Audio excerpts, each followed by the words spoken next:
So we want to build an alliance. Inspire with an idea and build a working alliance. After that, we establish a strategy. And it's always helpful, once we have an alliance and an idea, to engage the child, particularly as they get older. How do you think I could help you in building this new habit? So, how can I help you cultivate humility and overcome this arrogance? Any ideas what I could do?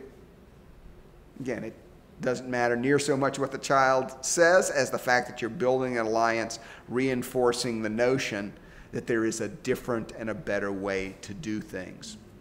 So you come up with something. If they come up with a good idea, and interestingly, often children, our students, come up with the better support strategies than we could come up with. They come up with a good strategy, you say, yeah, great, let's try that. I would be happy to work with you on humility in this way. So let's say he says something like, well, you could remind me every day. I say, great, I'd be happy to do that. Walks in the next day, first thing I say is, Johnny, what are we working on today? He says, humility. I said, great, Johnny, I'm with you. Goes out for lunch. Hey, Johnny, how'd it go this morning? He knows what I'm talking about. Oh, I think it went real well. I can't think of any time I was arrogant. Great, I'm with you. Or he says, oh, not so much. I really tried to show off in math class. All right, man, that happens. Remind me, what's wrong with that? How does that hurt your relationships? Great, man, I'm with you. Let's get it next time. So I'm informing ignorance and I'm supporting in weakness. That's what we do. Or I'm teaching math class. And 10 times in 20 minutes, Johnny shouts out over a classmate with the right answer. Someone says the wrong answer and Johnny rolls his eyes. Of course, everybody else in the class sees Johnny rolling his eyes. Does wonders for his relationships. And I say, Johnny. So we breaking, and I walk over and say, Johnny, I want you to think about whether you were arrogant or humble in this last class. Just as we're kind of getting ready for science, would you spend a couple of minutes thinking about that? Because I think you can do better next time. I think you can do better in science class. I'm with him, I'm for him, I'm his friendly ally. I'm not trying to control.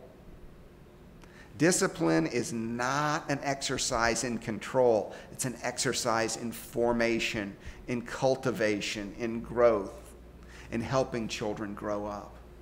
When we use it as an instrument of control, we lose and the children lose. But when we hang in there with them, when we stay their friendly ally, and when we remain the troubadour of a virtuous life, when we support them in their weakness, when we stay day in, day out on the strategy, when we act with what Charlotte Mason calls tact, watchfulness, and persistence, then we find in the child those rails of habit laid down which will lead them to easily and smoothly have the kind of relationships with God, self, others, work, the whole created universe that we long for our children to have.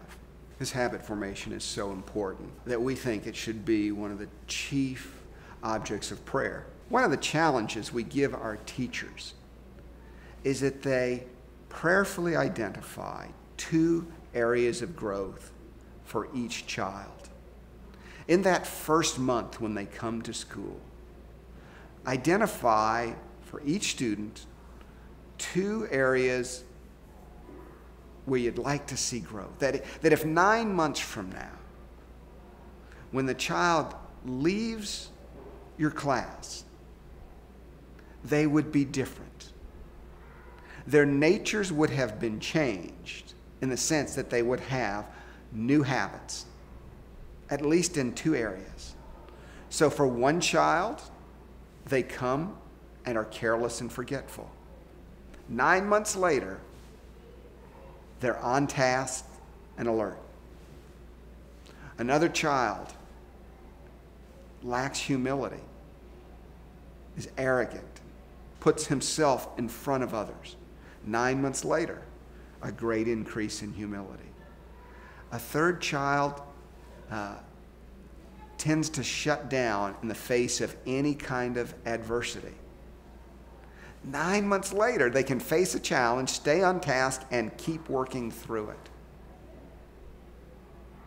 One child has a basic hostility to math. I don't like it. It doesn't interest me. 9 months later, they have a new relationship with math. A child is unaware of the needs of his classmates, completely insensitive. 9 months later, he has eyes to see and ears to hear the needs of his classmates. That's the kind of change we want to see. All of those are areas of habit. And a wonderful thing is if a teacher at the beginning of a year, or a parent for that matter, identify 2 areas of habit, 9 months later, we want to see significant growth. Begin praying every day. Wonderful things happen when you pray. 1, I believe in the power of prayer. 2, if I'm praying for something every day, what I invariably start to say is, Lord, let me be part of the process of this prayer being answered. I start to think about it. I become aware of it. I become passionate about my students' growth. We encourage all of our parents to do the same thing. Parents should be passionate, not about behavior, but about growth. Because you can behave in the right way for all the wrong reasons.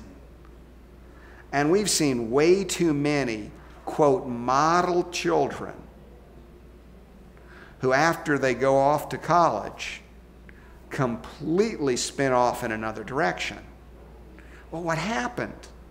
They were behaving, not growing. So we want a growth focus.